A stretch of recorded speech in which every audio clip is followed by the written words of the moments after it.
The performers, the songs, or something else entirely? From vaudeville to vinyl, you'll hear it all on Soundbeat. Soundbeat is produced at the Belfer Audio Archive, Syracuse University Libraries. KSJE is supported by San Juan Regional Medical Center, here for you, providing safe, quality care. Stay informed on the COVID-19 developments to protect yourself and your loved ones at sanjuanregional.com or the COVID-19 information line at 505-516-0938 or 888-949-5387. San Juan Regional Medical Center, caring for the Four Corners since 1910.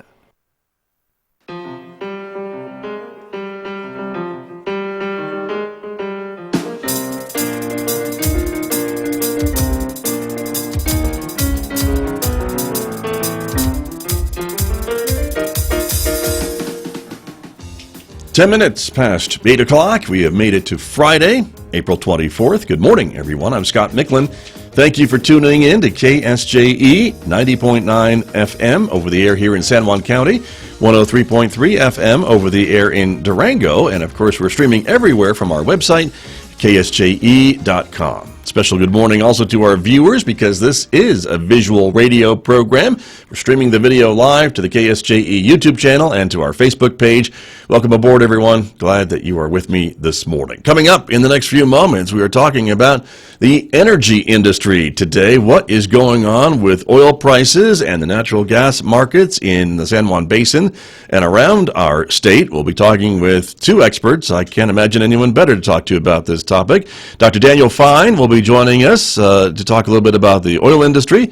T. Greg Merrion from Merrion Oil and Gas will be joining me to talk a little bit about the natural gas industry. So all that coming up, hopefully give you a bit of context into what's going on, the business activity here in the San Juan Basin, and much, much more, and why oil prices were, for a bit this week, in the negative. And Dr. Fine has some interesting things to say about that and how that happened and why that happened coming up this morning in the next few minutes, so stay right there.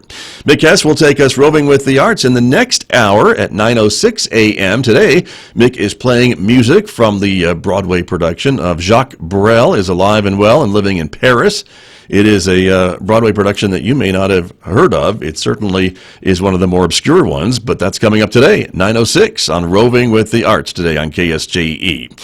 Cop Shop with FPD is on the air today at noon. Police Chief Steve Hebby will be here, and also PIO Nicole Brown will be joining us. We'll be streaming that program, of course, live on YouTube and Facebook as well. In addition, you can listen to the radio, 90.9 FM, 103.3 FM, or streaming at ksje.com. And at 12:30, don't forget, every Friday at 12:30, it's our storytelling program produced with our friends at the Farmington Public Library, Cuentos, Hana, and Tales. Some great stories for the young ones in your family. You can gather around the radio, gather around the phone, gather around the computer at 12:30 for Cuentos, Hana, and Tales. In addition to Facebook and YouTube, we invite you to connect with us on Twitter, two accounts there, KSJE_news and at KSJE. And you can also check us out on Instagram as well. We're sharing a lot of news stories on our Instagram account in addition to the KSJE_news account. So if you're a Twitter person or an Instagram person, connect with us over there as well. Weather forecast, lots of sunshine and warmer temperatures over the next week or so. There's a 10-day forecast for those of you who are watching. Sunny and 69 today. Maybe some breezes this afternoon. Not quite as windy as yesterday, but still gusts are possible up to 35 miles per hour. Today's high 69, as I said. Clear and 36 overnight. It'll be sunny tomorrow with a high of 73 on Saturday. Partly sunny with a high near 80 on Sunday. 83 on Monday, mostly sunny, and 84 for Tuesday and Wednesday, topping off at 88 over the next 10 days with mostly sunny skies next Thursday. And still temperatures in the 80s as we finish up next week. So enjoy the warmer weather, everybody. Outside our studios here at San Juan College, I should mention the current temperature is 52 degrees at 8:14 a.m.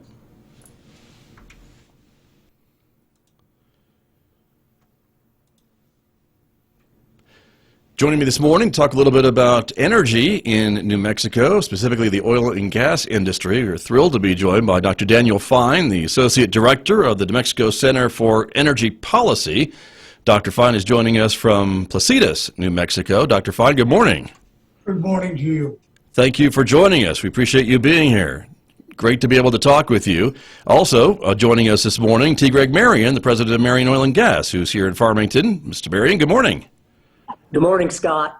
Good to see you, both of you, and thank you for joining me. And so, Dr. Fine, let me start with you, if you don't mind, a little bit about the news that we saw this week about the price of oil, and it was kind of the futures price for oil, and maybe you can explain all that to us, because it turned negative for a bit. It's back up a little bit, but certainly not where maybe most folks would like it to be. But can you explain what happened with the price of oil this week? Well, I am a skeptic of what the media has presented. Okay. And what their understanding is, though they have been correcting what happened on Monday. Okay. What should we know? Here is what happened. And I should point out, I'm going to be talking about a complaint that's been filed with the Commodity Futures Commission, the CFTC, the federal agency. What happened was a May contract, a contract in the futures market, and we have to be careful now. The futures market is Chicago Mercantile Exchange, and it is a platform to determine price between buyers and sellers of futures contracts. However, in the structure of commodity markets, there is an end play. If you buy a future meaning a contract forward, and the time runs out, if you buy in May a December contract, you hold the contract until December, you haven't done anything with it, you have to take delivery, because you're a buyer of a contract that turns into physical oil in a future date. And this is what happened, and it was apparent that something was wrong in the last 3 weeks or maybe a month, and that is the differential between the future contract and the current contract, the spot contract, meaning May, widened historically. It moved $10, $12, $14. And that was called technically a contango. That's the word for it. Interesting. And so are we talking then we have a kind of an oversupply then of oil? Is that also what's causing some of this and not problem storing it all? That's what I have heard. But if the media is getting it wrong, we want to get it right. Well, what has happened is storage and supply. You have it partly right. And that is, if you have a contract in May and you are expected by the contract to find a buyer, somebody has to buy it, or you deliver it by yourself, where do you put it if there's no storage for it, no transportation? Right. You must take physical delivery on the day the contract expires, and that was Monday. Got you. And of course, we have all this oil lying around because we're just not using as much because of all of this global pandemic, global shutdown. No one's traveling, not a lot of transportation. So I suppose that is what's at least one of the causes of having so much oil lying around in taking up all that storage space. Is that correct? Is that what you think? Correct. The storage space at Cushing in Oklahoma, which is the depot for storage, was full on Monday. And you had in Mexico off Veracruz 15 tankers full of oil with no place to go. And then you had hundreds of very large tankers in the Pacific Atlantic Ocean with no space on land for it. So the industry was putting produced oil, not in basically refineries, which were running it into product, but they were producing it for storage. And storage just worldwide filled up. Right. And you mentioned, Dr. Fine, that this is for the May contract. Is there anything coming in about the June contract? Are we going to see similar numbers? No, that's the point. Okay. Here's what went wrong. I dispute with others what happened on Monday. The contract itself went negative for the first time in history. It closed at a bizarre, and I use that word strongly, $37 a barrel down. But what did that mean? How do you translate that? Well, there is no translation for that, and there is a complaint that I want to go into.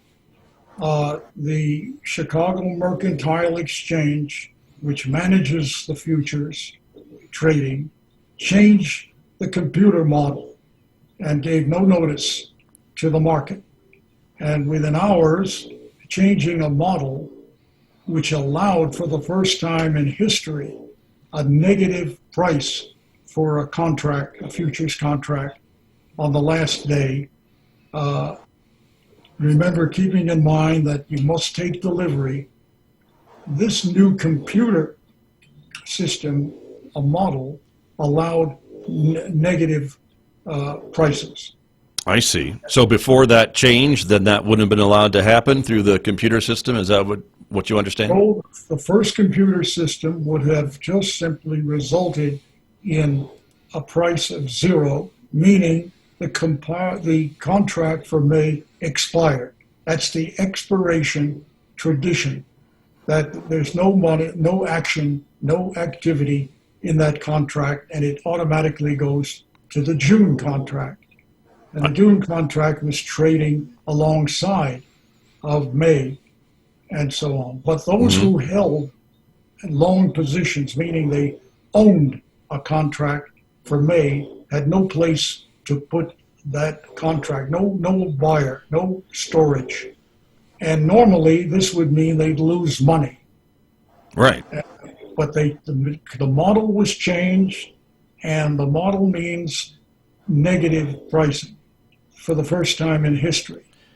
Right. Now, there's been a complaint filed by Mr. Harold Ham, who's executive chairman of Continental Resources.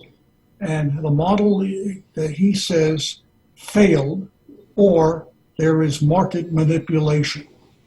And he has filed against Chicago, and he's asking for the CFTC, which is a federal agency, to immediately investigate what happened on Monday. I see. Okay. And here's the loss of this. If you have negative pricing in the futures market, does it have any reality outside where it's no longer futures, but it is real oil? Well, if you have a negative close on Monday, what does that do to the reserve evaluation of the entire oil and gas industry based on bank valuations of the value of a company? What happens to loan structure? How do banks lend money to companies, but by way of a semi-annual assessment of the dollar price of their reserves? So a negative close means essentially no value, and it disrupts the American economy and psychologically and otherwise disrupts people's careers, businesses associated with the industry, and so on. right. So Monday is being challenged.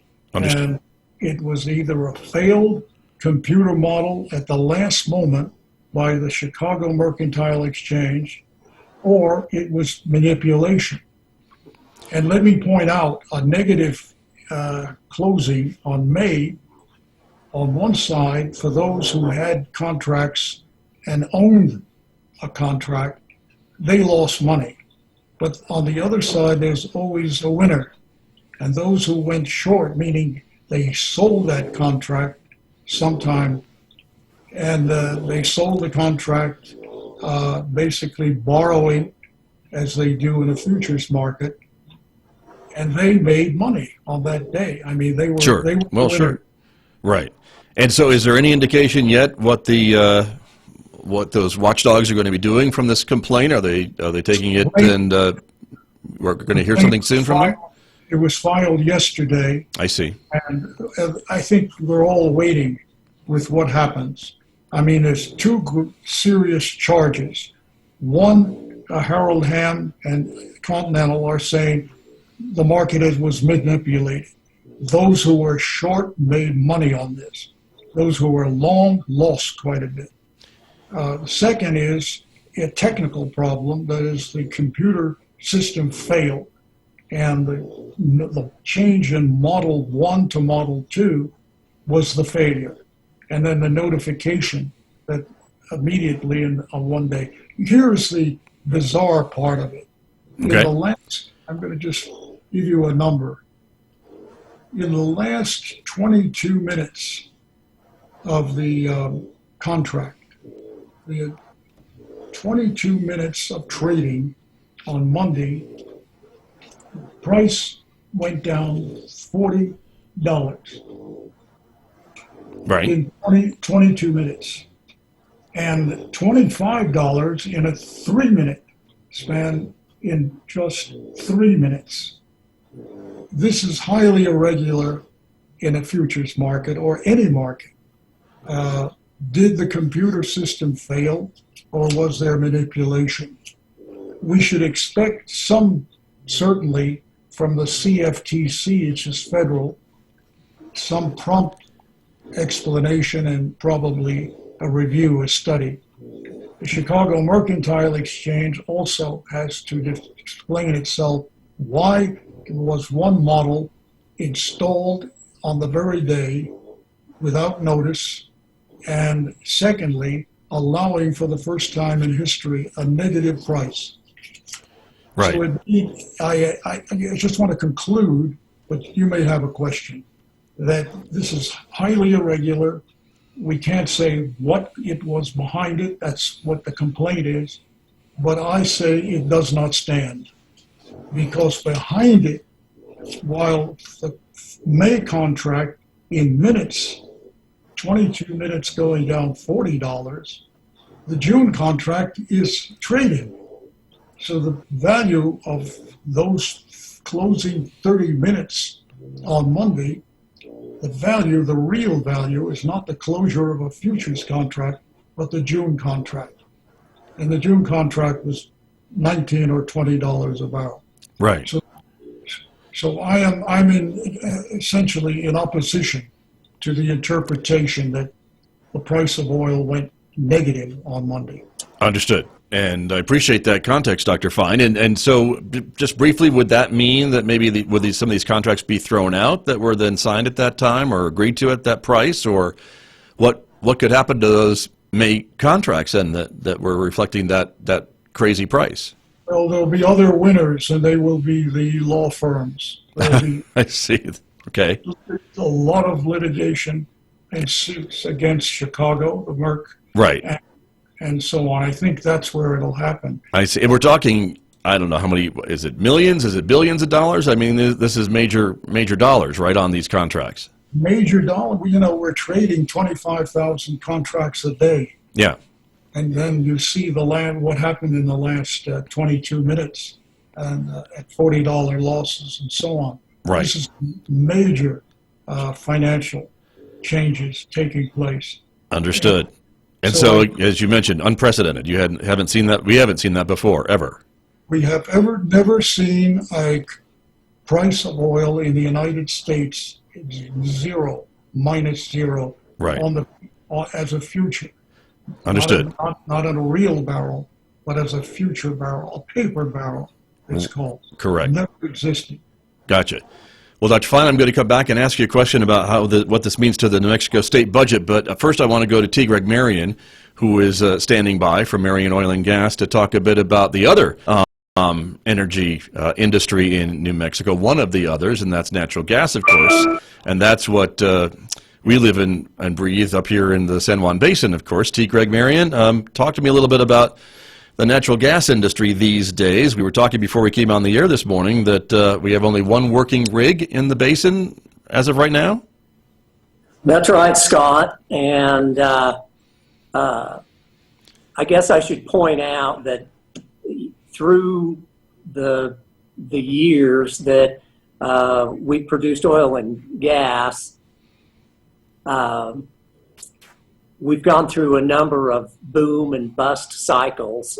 And I don't think I need to tell you this because you guys just spent the last several minutes talking about the negative price of oil.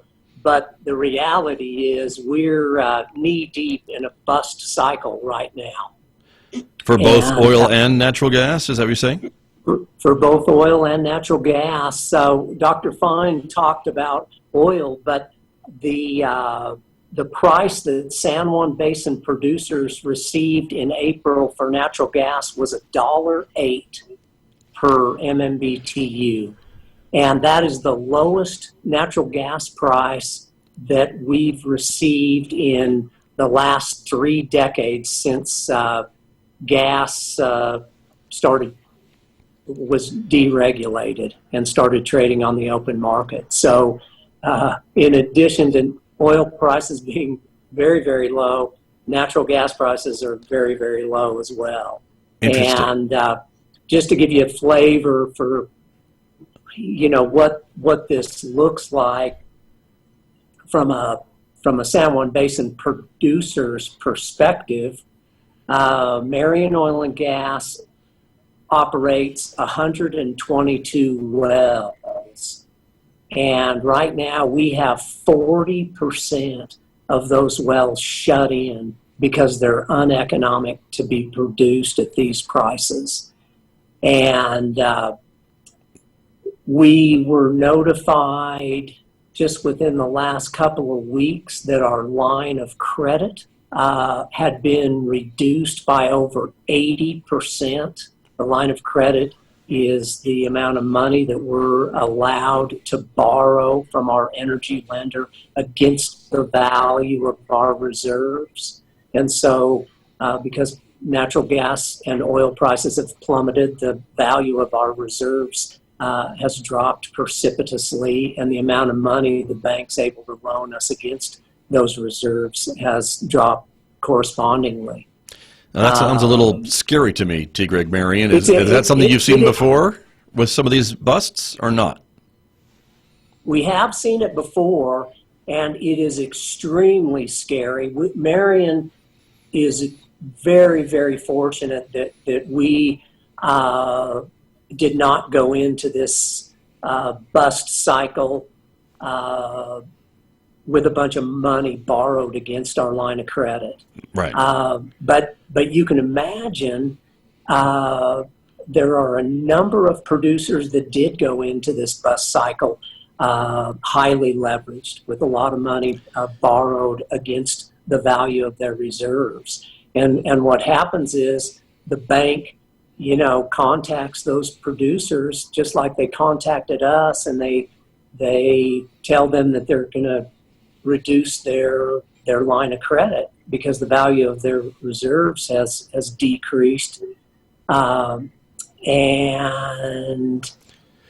a lot of those producers do not have the ability to pay down that line of credit. And so they're having to work with the banks, but to the extent that the banks are going to require that line be paid down, they'll need to sell some of their assets, and they're selling into a market, a very, very low priced market. Yeah. First of all, there's not very many buyers, and any buyers that are out there aren't willing to pay very much for assets in this environment. And so it creates a very, very scary and challenging situation for producers. Right. T. Greg, let me ask you a little bit about the causes of this low price. Is it just because we have so much natural gas, or because you guys are so good at getting it out of the ground so inexpensively? Is that the reasoning, or just not a big demand for it, or all the above? It actually is a little bit of all the above, Scott. We have been very, very good at extracting natural gas and oil, particularly from these shale plays. We've gotten better and better at producing oil and gas from the shale plays more efficiently and more effectively, less expensively, all those things. And so we have a lot of it. We've got a lot of it. So we've got a lot of natural gas. There was a lot of natural gas already on the market, and then we, came into this situation with the coronavirus, and Right. with all the shut-ins and the reduction in activity, it's reduced the demand, particularly for oil, but also for natural gas. So you've got a big supply and a reduced demand, and it's had a negative impact on our product prices. Understood. And I guess the strategy is to kind of wait this out for many producers, I suppose, to wait for the prices to go up, and then you can maybe reopen or unplug some of those wells that are just not economically viable at this price at this time. Is that kind of the idea? Yeah, that is exactly what you do. We carefully watch all of the wells that we oversee, and for instance, any wells that are producing oil, during times like this, we sell off the top of the tank, which means we continue to produce oil and just store it on location during times like this. And then the only time we will sell oil into the market is when our tanks get full and we absolutely have to. And so our storage on site will go up over the next several months, and we'll hopefully see better oil prices, and we'll continue to shut in wells and intermit wells and figure out creative ways to cut our costs to produce the natural gas wells. Right. But none of that sounds sustainable for an extended period. Right. Well, and there's a saying in our industry, nothing helps low prices like low prices. And Okay. so what does that mean? Well, when you have low prices, there's a lot less drilling activity. Sure. Like we mentioned earlier, there's only one drilling rig currently running in the San Juan Basin, and there's been a huge reduction in drilling rigs working down in the Permian Basin and around the country as well. Right. And so in time, that means that the supply of oil and natural gas is going to come down. And then in time, as we all return to work and get beyond this crisis that we're currently in the midst of, hopefully demand will pick back up, and we should see better oil and gas prices down the road. Understood. But of course, it's just my recollection, though, T. Greg Merrion, it seems like natural gas prices have been lower than usual for the past decade. Is that accurate? Yeah, right. That is accurate. Okay. And that is a function of the success of the shale drilling. I see. Okay.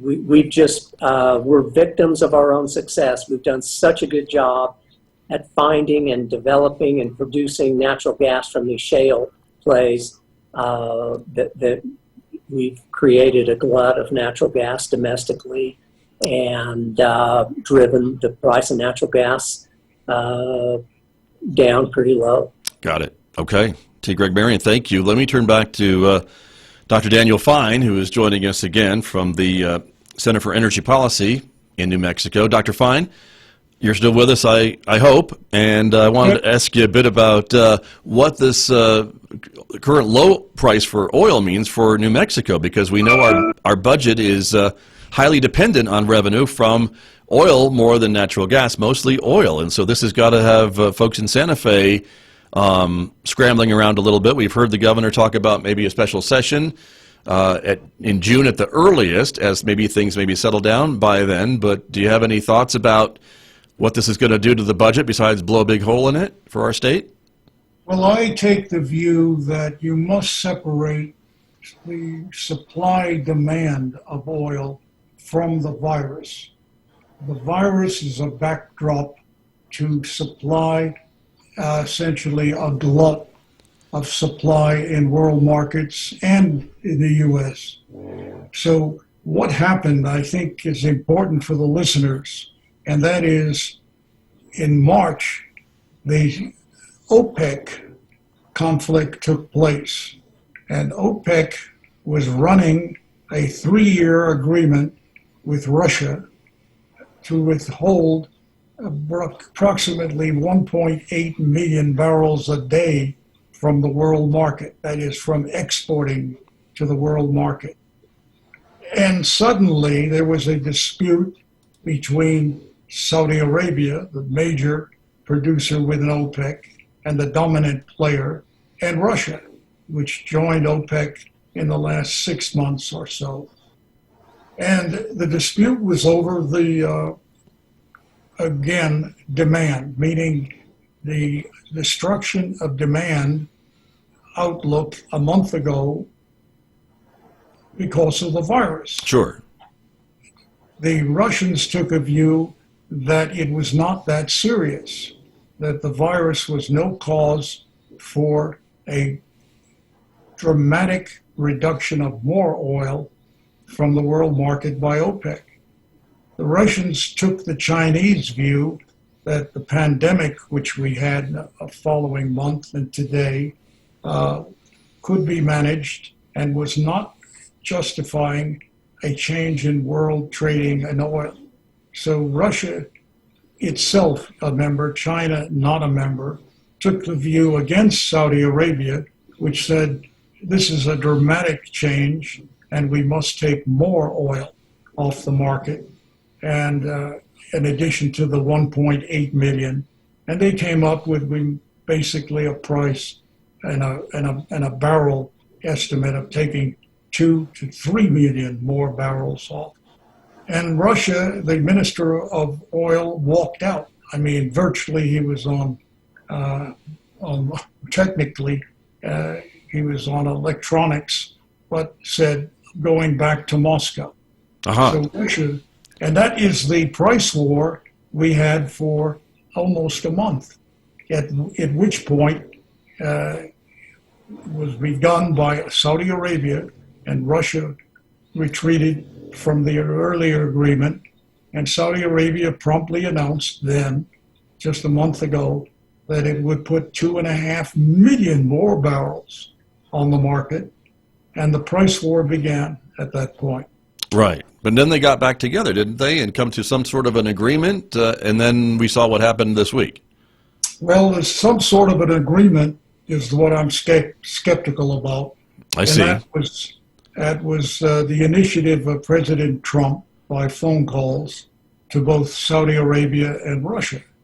And the agreement which came out was that Saudi Arabia and Russia combined would take 10 million barrels off now, in the context that new data was coming out that the decline in world oil demand had reached 68 million barrels a day, meaning a 32% drop in the consumption of oil worldwide. So the Saudi position changed. Right. And so, Dr. Fine, pardon me for interrupting, but when we hear in New Mexico that our budget is so dependent on this revenue from mostly oil activity in the southeast portion of our state, the Permian Basin, of course, and we hear that the budget's built on like $50 a barrel oil, and now it's at 20 or 17. You don't have to be a math major to understand how that's going to affect the revenues for our state, correct? Or can they do a little fixing of those numbers at the state level? I mean, if it's low, right? The most recent budget is the budget passed in February in Santa Fe. That budget now is dysfunctional. I had said in the local newspaper in an interview yesterday, I called it a museum piece. There is that February budget going into 2021 does not really exist in a situation as this. So the governor indicated today in the media that she would call a special session in the middle of June to look at that budget, look at a new budget. In some way, it reflects the decline in revenue. Yes, the answer is New Mexico, unlike Texas, is dependent upon oil and gas, mainly oil revenue. I think the last number is about 30%, 38% now of the state budget is derived from oil and gas revenues. Understood. Taxes and Right. royalties and so on. And so we just have a couple of minutes remaining this morning, Dr. Fine and T. Greg Merrion. And so a couple final questions here about maybe some predictions or any thoughts on how this is all going to calm down, maybe, or if it will, in June, if there is a special session. Do you think prices will stabilize, and will we see it come back up to that $50 a barrel, or is it there's just too many moving parts to predict?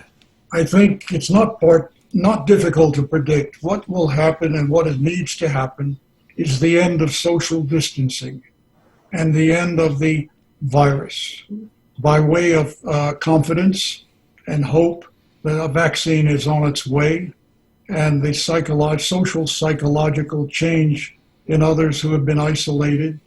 And this will bring back business activity, of course, and then with business activity, the more consumption of gasoline and prices and so forth.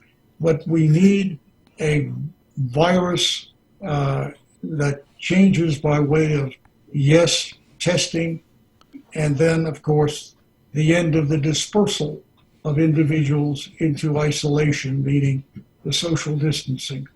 I see.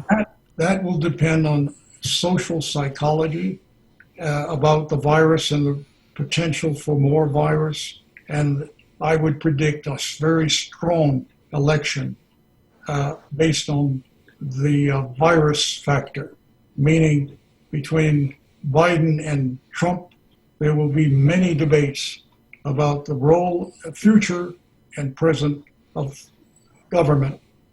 The Biden position and the public will hear we need essentially now something equivalent to Social Security. We need the government to invent something called medical security. Do we have it as an advanced society and an industrial economy? Is the public confident now that we do have security against biological attack upon basically mankind? So this is the election issue I think you mentioned. Yes. It will be an energy election potentially, but energy plus medical security as the new element.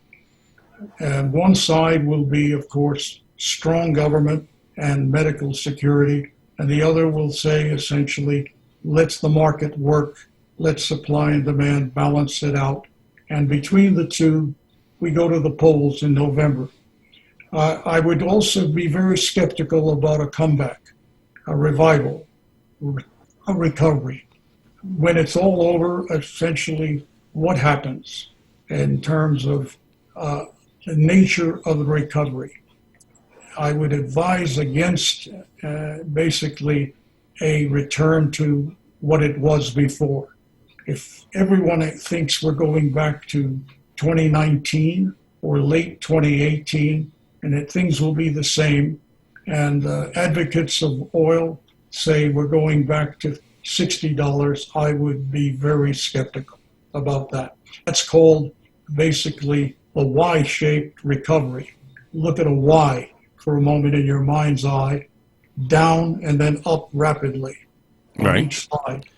I would go for the L shape, down and it flat, down and flat, down and horizontal for many quarters ahead and well into 2021. Interesting. Okay. Well, Dr. Fine, it's fascinating to hear your perspectives on this and to help us understand what's going on from the stories that we're seeing in the news. I appreciate you being with us very, very much. Thank you, sir. Thank you. You're very welcome. T. Greg Merrion, it's always a pleasure to talk to you as well and be able to pick your brain for a few minutes. I appreciate your involvement today. All right. Thank you, Scott. You're very welcome. My guests here, T. Greg Merrion, Merrion Oil and Gas, of course, Dr. Daniel Fine, the Associate Director of the Mexico Center for Energy Policy, here with me today on KSJE.